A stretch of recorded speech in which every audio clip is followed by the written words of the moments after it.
Hi, welcome to our channel of IGNOU audiobooks, Indira Gandhi National Open University, School of Social Sciences, SOSS. Master of Arts, History, May. Second year, MHI-03 Historiography. Block-1 Understanding History. Unit-4 History, Ideology and Society. 4.1 Introduction. An ideology consists of a system of views, beliefs and ideas. It may render support for a socio-economic formation, along with its political position and alignments, by corroborating the latter's legitimacy in terms of some acceptable norms, cultural preferences and/or theoretical understanding of society and human living.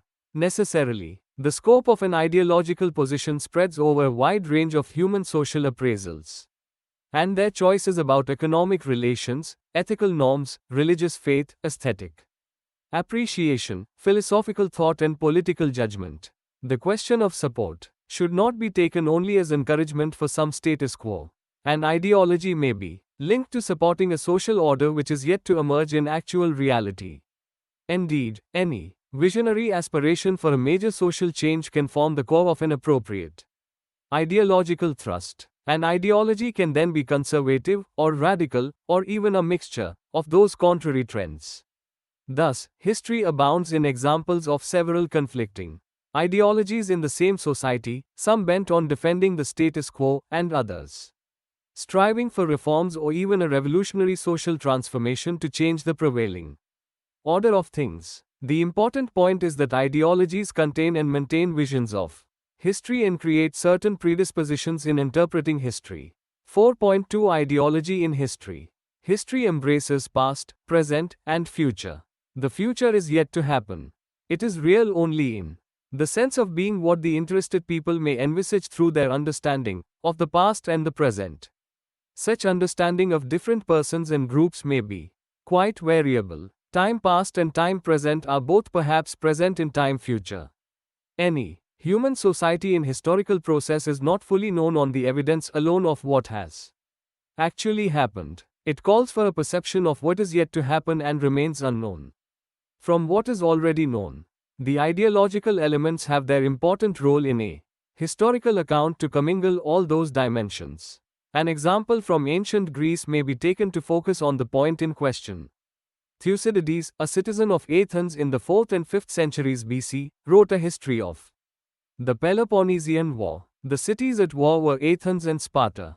Athens was a democratic state, but the slaves were precluded from all rights and the city was full of slaves at the peak of her liberty, and, from the 6th century BC onwards, had been passing through changes bearing on democratic advance, maritime extensions and naval power. In addition to expanding trade, maritime superiority led to the rise and growth of an Athenian empire. All this could account for far-reaching changes in the ways of Athenian life and thought. On the contrary, Sparta was subject to oligarchic rule and extremely conservative in its attitude to economic activity and social design of living. Their sanctions and prohibitions. Though an Athenian, Thucydides was an anti-democrat and had little sympathy for the changes in Athens breaking away from her old moorings. In several places of the Peloponnesian War, Thucydides made descriptions and comments which betrayed his oligarchic sympathies. Also, the coverage of the subject as planned by him concluded with the defeat of Athens in 404 BC. While such an end could be used to demonstrate the weaknesses of the democratic systems, the actual course of events in the subsequent year moved in a different direction. Even with their largely diminished manpower, the Athenian democrats rallied back and defeated the oligarchic forces which were ruling Athens with the support of a Spartan garrison stationed in the city. No doubt the clash of interests between the democrats and the oligarchs had its links with variable economic interests. On the whole, however, the sway of particular moral principles, the conflicting points of view evoked by different beliefs and cultural preferences had considerable influence in the choice of sides in Greek history. This is where we do find an element of ideological import in the history written by Thucydides. The Middle Ages appear to be a handy label to denote the period dividing the Greco-Roman antiquity in Europe from its modern times. This stage of history was characterized by the feudal society and economy. The hierarchy of the feudal landlords, their different levels, the church with its clerical arrangements, and the toiling peasantry mostly bound to serfdom, required that the relatively lower strata would be obliged to render some specified service to the king, the noblesse, and the clergy. The typical forms of division among the people according to their status and the legal place were known as social estates, e.g., the nobles and the gentry constituting the higher estates, the peasants, petty artisans, and tradesmen belonging to the lower estates. The dominant form of social existence among the peasant workers was known as serfdom. For the allotment of land received from the lord, the serfs were subject to the compulsion of unpaid labor service on the lord's lands. Accordingly, the arrangement was based on labor. Rent. The feudal system passed through several forms of rent payment, viz. labor, kind, money, over time. It had its own dynamic phase, 10th-12th centuries, of expansion and improvements. Eventually, however, the rise of the bourgeoisie along with the tendencies of more and more independent production units coming to existence and expansion of trade led to the collapse of the feudal system. The role of peasant revolts was crucial in the process of abolition of feudalism. The feudal order had its own ideology of self-defense and legitimation. A system of ideas and beliefs did emerge to glorify the interests and actions of the ruling forces. For example, the idea of chivalry associated with the feudal knights placed a large premium on their role as protectors of the weak and defenders of the Christian faith.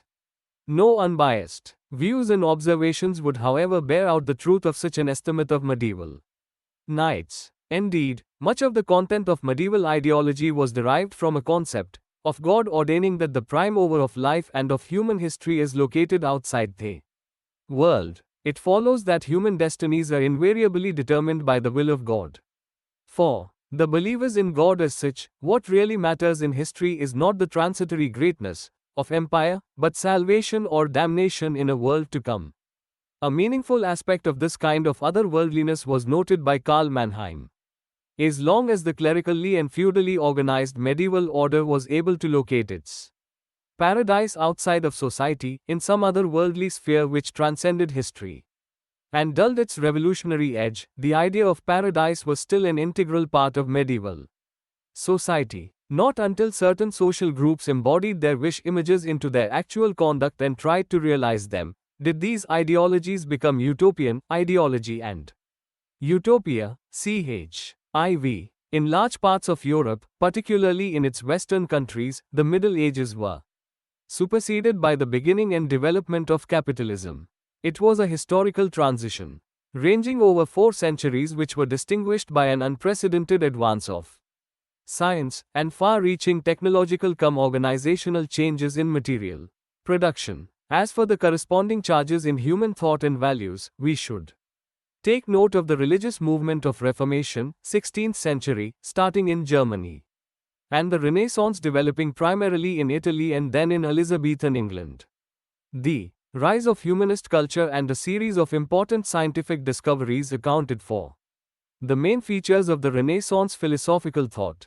Humanism placed a large premium on freedom of the individual, opposed religious asceticism, and vindicated man's right to pleasure and satisfaction of earthly desires and requirements. Some of the most prominent humanists were Petrarch, Dante, Boccaccio, Leonardo da Vinci, Bruno, Copernicus, Shakespeare, and Francis Bacon.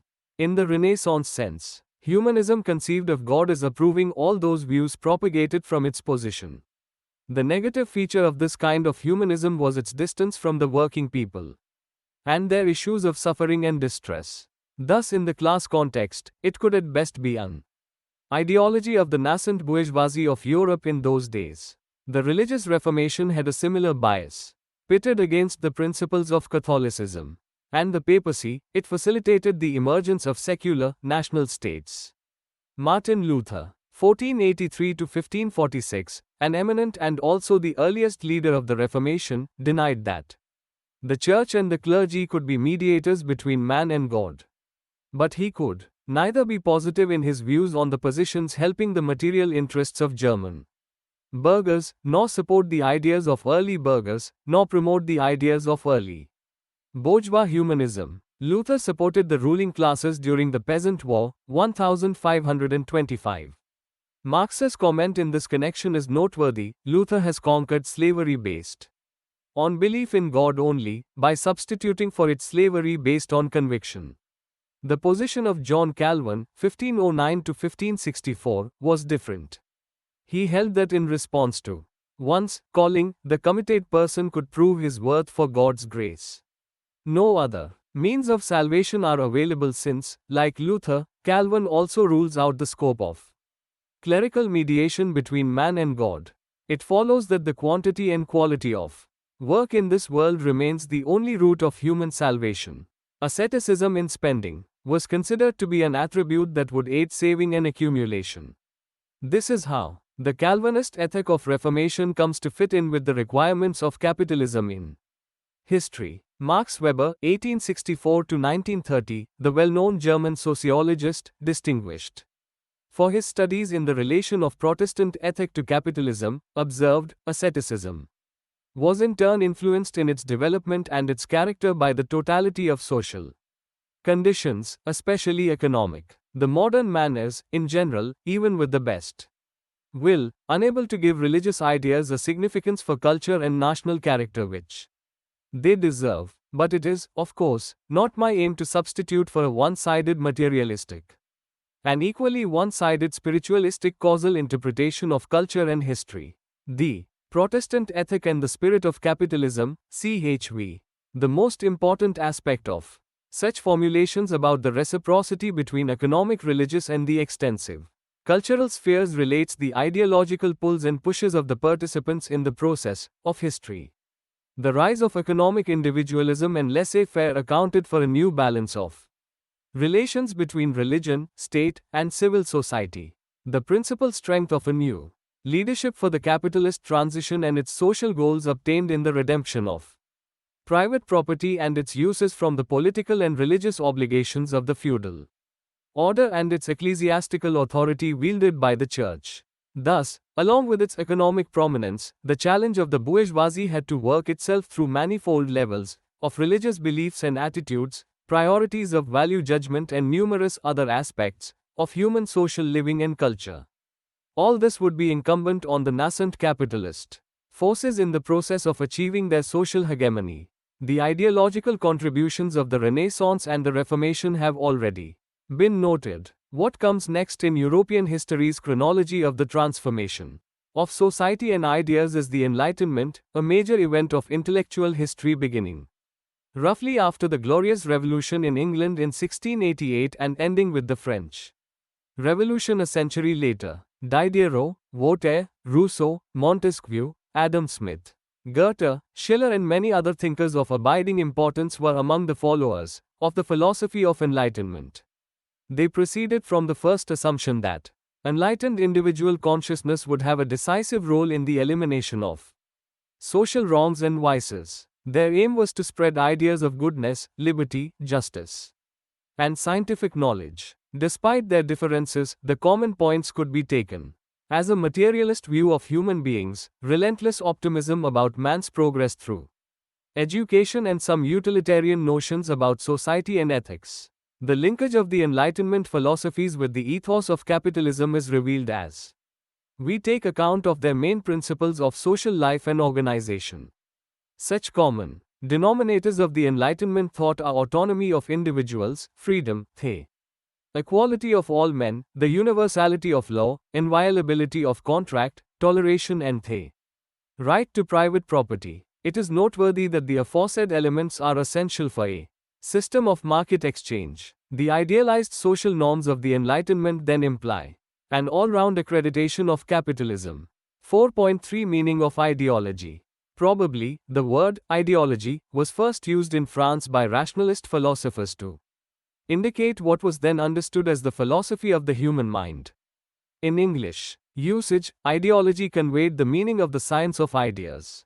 The analytical emphasis on scientific social ideas had an important role in the promotion of the Enlightenment philosophies, which largely contributed to the making of the French Revolution of 1789. This revolution faced numerous difficulties in achieving popular sovereignty. By the end of the following decade, there occurred the coup d'etat of Napoleon Bonaparte. Napoleon I, who criticized the Enlightenment philosophers for diffusing metaphysics, and a critical failure to adapt their socio-political ideas to a knowledge of the human heart and the lessons of history. Napoleon's attack imparted to ideology a sense of having unreal, impractical and even fanatical tendencies. Napoleon blamed the ideologues, for they misled the people by elevating them to a sovereignty which the same people were incapable of application. He berated the principles of enlightenment as ideology. An element of rationalization becomes a feature of ideology. It is not rationalization in the sense of direct action to improve something, nor in the sense of finding appropriate theoretical principles to explain some empirical observations. The ideologues' support for popular sovereignty must have been based on their views about the people and their capacity. Napoleon's critique implies that the ideologues considered people more as what they would like them to be, and less as what those people were in actual reality. This is a kind of rationalization influencing the habit of mind inclined to promote ideologies.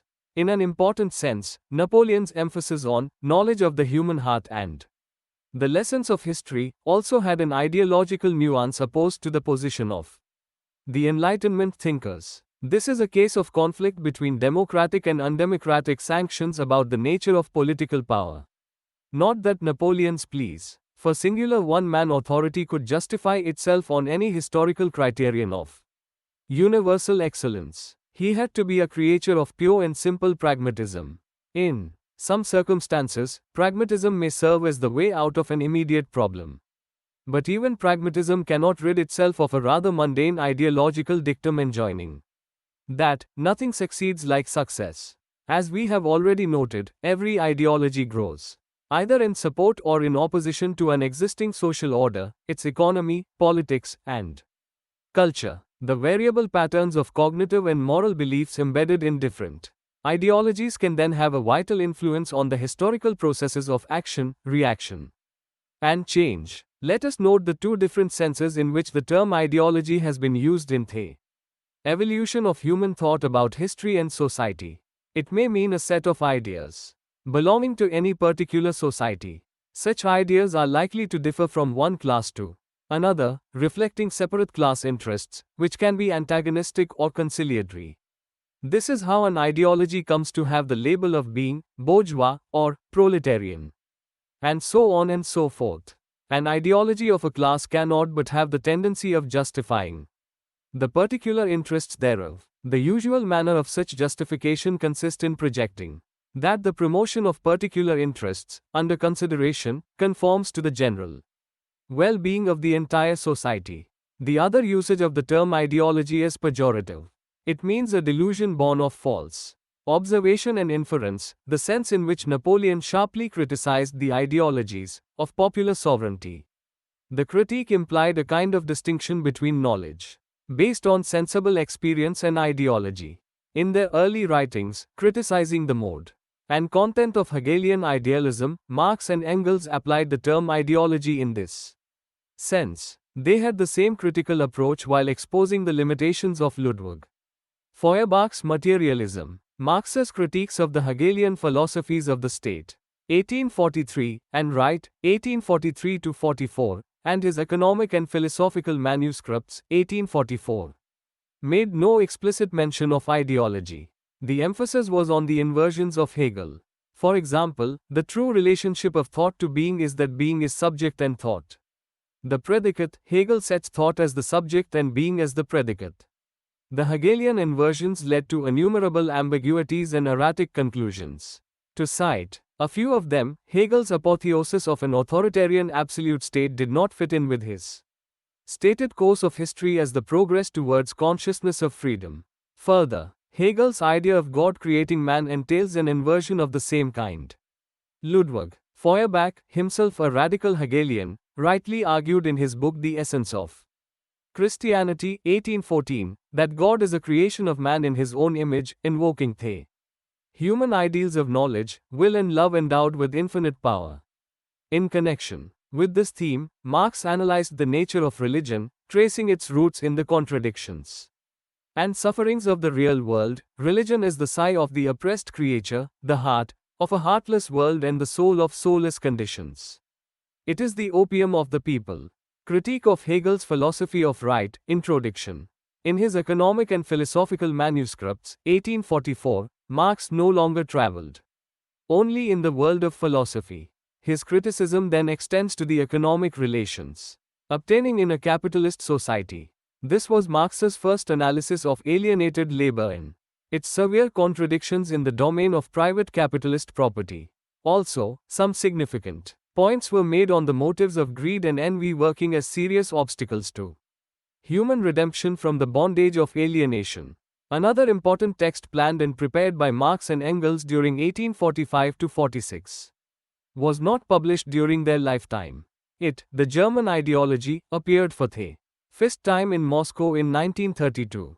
In his preface to a contribution to the Critique of Political Economy, 1859, Marx referred to the then unpublished manuscript to the German Ideology in the following words: "We resolved to work out together the opposition of our view to the ideological view of German philosophy, in fact to settle accounts with our previous philosophical conscience." The resolve was carried out in the form of criticism of post-Hegelian philosophy. The manuscript, 2 large octavo volumes, had long reached its place of publication in Westphalia when we received the news that altered circumstances did not allow of its being printed.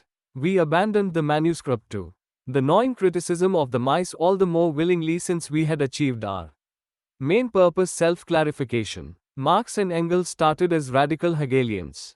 This clarifies their move to settle accounts with our previous philosophical conscience, confirming their departure from Hegelian idealism. The German ideology presents the first Marxian statement of historical evolution through different stages conditioned by the nexus of productive forces and production relations. Indeed, the focus of observation shifts from ideas to practical human sensuous activity. Marx observed in his 8th thesis on Feuerbach, all social life is essentially practical. All the mysteries which urge theory into mysticism find their rational solution in human practice and in the comprehension of this practice. Theses on Feuerbach, 1845. He was also critical of all materialism incapable of understanding the object as sensuous human activity, as practice. The term ideology appears in the very title of the book. The inversion that is involved relates to treating consciousness as prior to material reality. Marx holds that the critical human problems are rooted in real social contradictions. It is utterly misleading to trace their origin in mistaken ideas. The book's preface had an amusing story from Marx to prove the point. Once upon a time, an honest fellow had the idea that men were drowned in water only because they were possessed with the idea of gravity. If they were to knock this idea out of their heads, say by stating it to be a superstition, a religious idea, they would be sublimely proof against any danger from water. His whole life long, he fought against the illusion of gravity, of whose harmful results all statistics brought him new and manifold evidence. The honest fellow was the type of new revolutionary philosophers in Germany. In the subsequent theoretical writings of Marx we find little or no use of the term ideology. No doubt, the major books of this genre are Grundrisse, 1857–58, a contribution to the Critique of Political Economy, 1859, and Capital, Vol. 1, 1867. Further, a detailed analysis of the historical evolution of economic thought was contained in the 3 volumes of the Theories of Surplus Value, 1861–63, which have their own significance and help us to assess the relativity of economic thought in reference to the different stages of capitalist development in Europe, especially that of England and France. Again, Marx expressed his reactions to many events happening in contemporary Europe and commented on the omissions and commissions affecting the strategies opposed to capitalism, e.g., A Critique of the Gotha Program, 1875. In this critique we get a glimpse of some Marxian ideas about the course of historical transition from capitalism to socialism, the distributive and executive problems bearing upon the elementary and the advanced stages of socialism.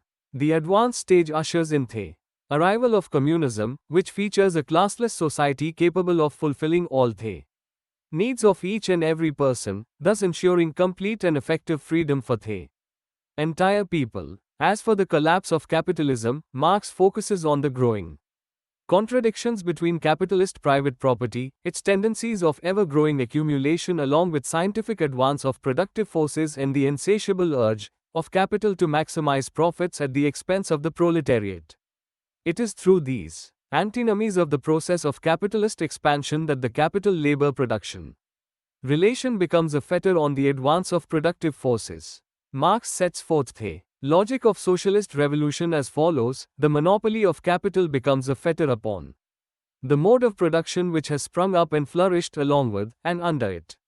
Centralization of the means of production and socialization of labor at last reach a point where they become incompatible with their capitalist integument. This integument is burst asunder. The knell of capitalist private property sounds.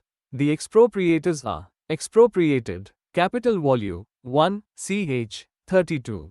We have noted already that the use of the word ideology is extremely rare in Marx's later texts. Of the two senses of ideology, the strictly negative one had also been taken as synonymous with false consciousness in some writings of Engels.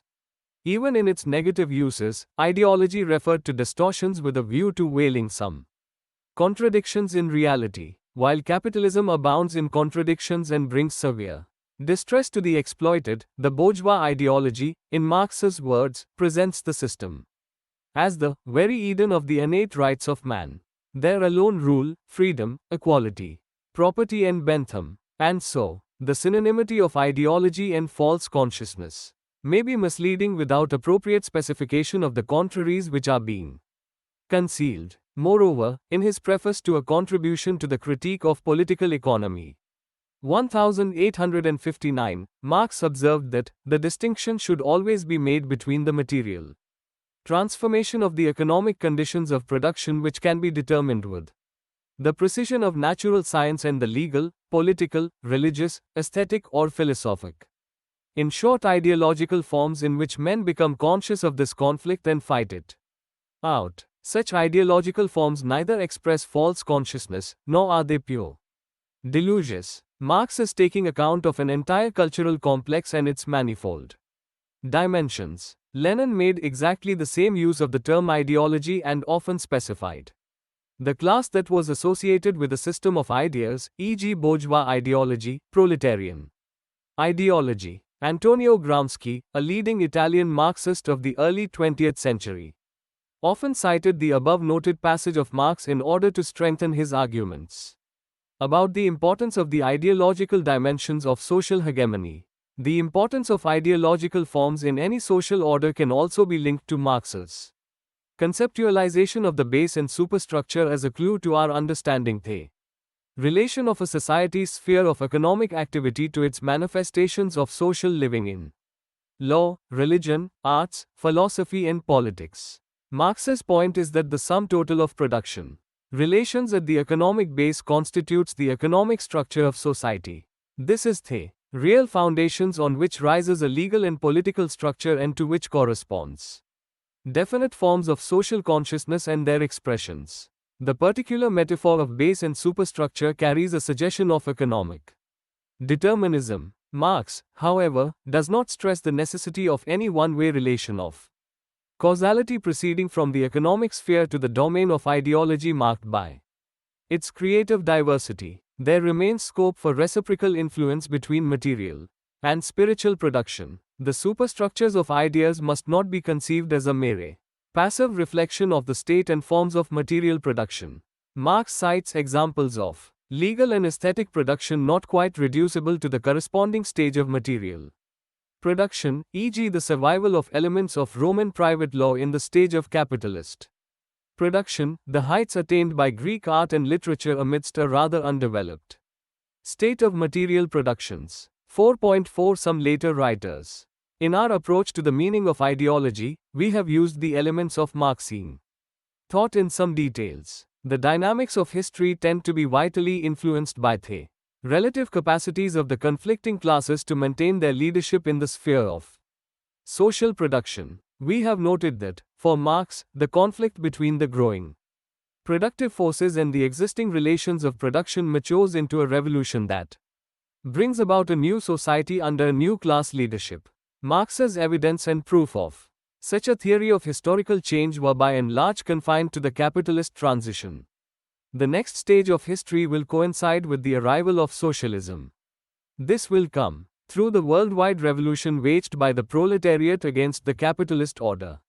Since the proletariat moves by stages towards a classless society, there will be no further need for ideological defense and deceptions in the interests of a dominant ruling class. This is the usual reply of the Marxists to the comment that as a protagonist of the proletariat and its class interests, the Marxian theory cannot but have its own ideological elements. Again, the point about the determination of consciousness by social being must not indicate a connection similar to what is meant by the statement that a fall in temperature turns water into ice. It is Marx's own statement that while the economic conditions of production may be ascertained with the precision of natural science, the ideological forms are subject to all the complications of social consciousness trying to grapple with its surrounding reality at different levels. Karl Mannheim, 1893–1947, the German sociologist, wrote in his book Ideology and Utopia, first German edition 1929, English translation 1936, that ideologies are mental fiction used to conceal the real nature of a particular society. On the contrary, utopias are wishful dreams that inspire the opposition against vested interests. Thus, Mannheim made a meaningful distinction between pro- and anti-status quo ideologies. Class consciousness is an extremely important element of Marx's theory of social change. George Lukács, 1885–1971, a notable Marxist thinker and activist, made many important contributions in writing over a large area of subjects ranging from aesthetics and literary criticism to philosophy, sociology and politics. His book History and Class Consciousness, 1923, proved extremely controversial among the communist establishments of those days. However, it had great influence over a large section of the radical nonconformist intelligentsia in many countries. Lukács' analysis of class consciousness was distinct for its critiques of economism and scientism. It emphasized that the proletarian revolution would not emerge merely from the economic contradictions of capitalism, nor from any scientific laws of historical change without the constant consciousness and action of the working people. Moreover, in considering the revolutionary roles of workers' councils, Lukács stressed the need for the proletarian practice of self-government through a conscious social agency. Louis Althusser's 1918–1990 interpretation of the Marxist, as available in his Reading Capital, 1970, and for Marx, 1969, focuses on mature Marx with his framework of interlocking combinations of political, economic, ideological, and theoretical structures and practices which, in their totality, can come to determine social forces and their actions. Althusser includes ideology, in addition to the economy and polity, among the main instances of history as structured social formations. And ideology then contains the meaning of the relations lived by men in a society. Antonio Gramsci's 1891–1937 concept of hegemonic power is not merely dependent on coercion, but also directing, by the token of consent obtained from the governed, may endow an ideology with some new significance. Gramsci distinguished between historically organic ideologies and those which were purely arbitrary. To the extent that ideologies are historically necessary, they organize human masses and create the terrain on which men move and acquire consciousness of their position and struggles. The organic ideologies have a psychological validity of considerable influence on the processes of history. Ideologies are often inseparable from sociopolitical theories and their projects. Throughout the 20th century, it is almost impossible to conceive of a human society which is without a supporting ideology and, on the other hand, which is entirely free from any critical questions about its goals and their achievements. This is where the path of history and the vision of history will continue to be involved in the rise and fall of ideologies. 4.5 Summary. The term ideology is often used in two different ways. In one sense, it is a set of ideas, views and beliefs which sustains an individual or a social order. It may be used to maintain the status quo, but it may also be used to oppose the system. There may be various ideologies, sometimes antagonistic to each other in a given social system. It may also differ according to classes. Various social, economic and political systems in history have been sustained by certain dominant ideologies. In another sense, ideology is also interpreted as false consciousness as opposed to the real, scientific knowledge of the world. In this sense, it is used to mislead people and influence them to support the status quo. Thank you for watching. We will see you in the next video with the next chapter.